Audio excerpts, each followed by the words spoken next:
Bonjour, on va examiner dans ce vidéo la notion de la production. Ce cours est destiné aux élèves de la deuxième année économie et services. Bien. Dans ce chapitre, on va voir la définition de la production. Ensuite, on va distinguer entre la production marchande et la production non marchande.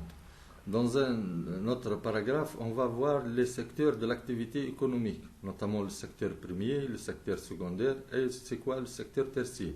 Enfin, on va finir par les facteurs de production. Quels sont les facteurs de production? C'est-à-dire le facteur capital et le facteur travail. Bien. C'est quoi donc la production? La production est l'activité humaine qui consiste à créer des biens et services nécessaires à la satisfaction des besoins. La contribution de tout producteur, notamment l'entreprise, à cette création de richesse est mesurée par la valeur ajoutée. On a détaillé ça dans le premier chapitre, la production. Bien. Et ses facteurs. Bien. La production peut être ventilée entre les secteurs d'activité, donc le secteur premier, le secteur deuxième et le tertiaire.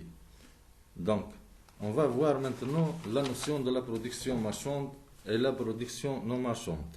Bien. C'est le deuxième paragraphe. Bien. La production est dite marchande lorsqu'elle s'échange ou susceptible de s'échanger sur un marché à un prix donné. Ce prix couvre au moins le prix. Le prix doit couvrir au moins le prix pour que le bien soit marchand. Bien. Exemple, tous les biens matériels, tissus, chaussures, légumes et immatériels tels que les prestations d'un avocat ou la consultation d'un médecin de libre pratique, le service rendu par le coiffeur, etc. sont donc tous des productions marchandes. Par convention, tous les biens sont marchands. Par convention. On va voir maintenant la production non marchande. C'est l'ensemble des services qui ne font l'objet d'aucune transaction sur le marché. Ils sont fournis gratuitement ou quasi gratuitement par l'État ou par le privé. Donc, les services, notamment, sont dits non marchands lorsqu'ils sont fournis à titre gratuit ou à titre quasi gratuit. C'est-à-dire le prix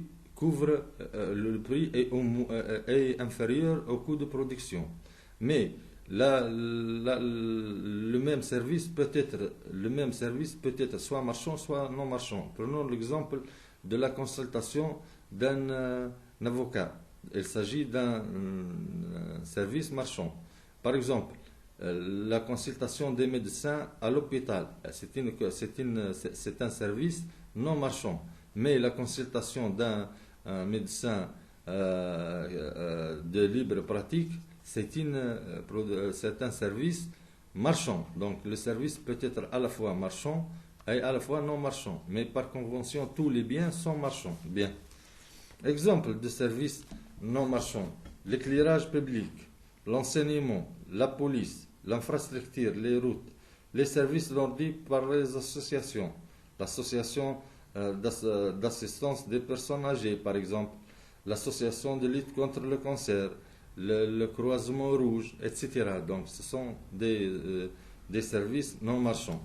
Maintenant, on va voir les secteurs de l'activité économique. Donc, troisième paragraphe, les secteurs de l'activité économique. La production des entreprises peut être ventilée par secteur d'activité économique. On distingue notamment le secteur primaire, le secteur secondaire et le secteur tertiaire.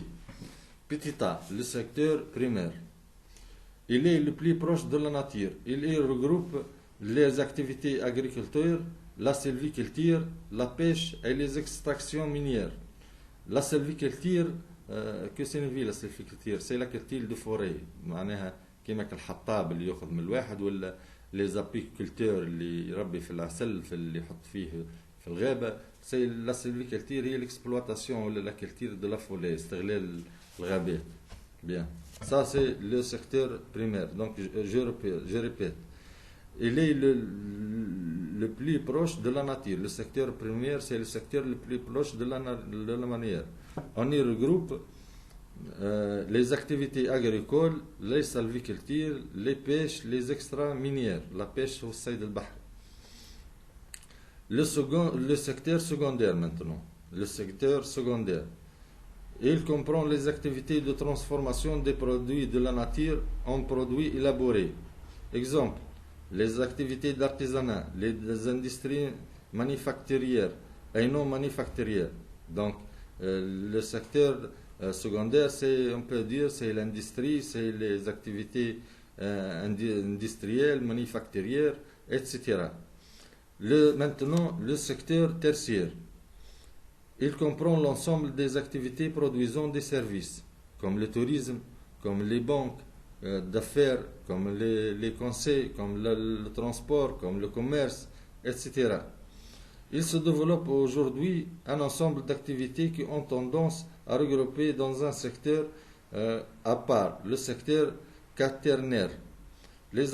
Exemple, les activités de traitement et de diffusion de l'information, les activités de recherche. Toutefois, les statistiques continuent à classer les activités en 3 secteurs. Donc, ça, ثم tendance باش يولي un 4e secteur, mais حتى التوا ثم كان les 3 اللي قلنا عليهم اللي هم السecteur premier, secondaire et tertiaire. Bien. Maintenant, on va voir quels sont les facteurs de la production. Donc, le facteur travail, c'est l'ensemble des services correspondant aux ressources humaines qui contribuent à la production moyennant une rémunération. Donc, le travail est l'activité humaine rémunérée qui consiste à créer des biens et services nécessaires à la satisfaction de la production. Le capital, c'est l'ensemble des productions, des biens de production nécessaires à l'activité de la production. Par exemple, les biens d'équipement, les machines, les camions, etc. Tout, donc le capital, ce sont les biens de production nécessaires à la production de la production. On distingue pour le capital fixe et le capital circulant. Le capital fixe, ce sont les biens d'équipement, tels que ensemble de biens susceptibles d'être utilisés dans plusieurs cycles de production. Ça, c'est le capital fixe. Et il rassemble les biens susceptibles d'équipement, les biens matériels, c'est-à-dire les biens susceptibles d'être utilisés dans plusieurs cycles de production. Le capital circulaire, ce sont les biens intermédiaires, c'est-à-dire ensemble des biens détruits ou transformés au cours des processus de production. Exemple, l'électricité, le bois, par exemple, pour le menuisier, il va être utilisé pour une autre, c'est un bien intermédiaire, etc. Donc les exemples sont nombreux. Bien, ça c'est l'essentiel pour le chapitre de la production. Donc, pour le chapitre de la production, on va aussi dans un autre paragraphe ou bien dans un autre chapitre, on va voir l'investissement, les différents types d'investissement. Donc le travail, ça c'est pour le facteur de travail. Bien.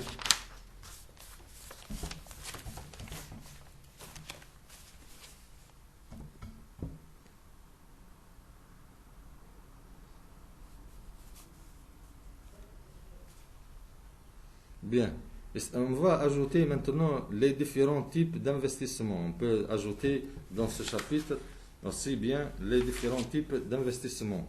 L'investissement matériel et l'investissement matériel. C'est quoi l'investissement matériel? L'investissement matériel, c'est l'ensemble des dépenses consacrées à l'acquisition des biens de production durable, des biens de consommation ou bien au capital fixe, c'est-à-dire à l'acquisition de capital fixe, de produits durables. L'investissement matériel, c'est l'ensemble des dépenses consacrées principalement à la recherche et au développement, la formation des personnels et à la publicité. Donc, je répète, l'investissement matériel, c'est l'ensemble des dépenses consacrées à l'acquisition de biens et des productions durables, c'est le capital fixe. l'investissement des matériels, ensemble des dépenses consacrées principalement à la recherche, le développement, à la formation des personnels et à la publicité. Bien, on peut aussi classer l'investissement selon l'agent qui l'a fait. Donc, selon l'acteur, privé ou bien public, selon l'utilisation. Donc, selon l'utilisation, on distingue la production de productivité ou bien de rationalisation ou de modernisation. Il s'agit de l'acquisition des machines plus performantes permettant d'améliorer l'efficacité des facteurs de production. Ça, c'est l'investissement de productivité ou bien de modernisation. Il s'agit de l'acquisition des machines plus perfectionnées permettant d'améliorer l'efficacité des facteurs de production. Maintenant, l'investissement de remplacement, ça c'est selon l'utilisation. Remplace un équipement usé ou obsolète par un nouveau. Bien, l'investissement de capacité, c'est un investissement destiné à augmenter la capacité de production de l'entreprise. On appelle ça l'investissement de capital. Donc, si je répète, l'investissement peut être ventilé entre, selon leur utilisation. On a l'investissement de productivité. C'est l'acquisition des machines plus performantes permettant d'améliorer l'efficacité des facteurs de production. Deuxièmement, l'investissement de remplacement. C'est un investissement destiné à remplacer des équipements usés et obsolètes par des nouveaux. Bien, investissement de capacité, augmentation des capacités de production de l'entreprise.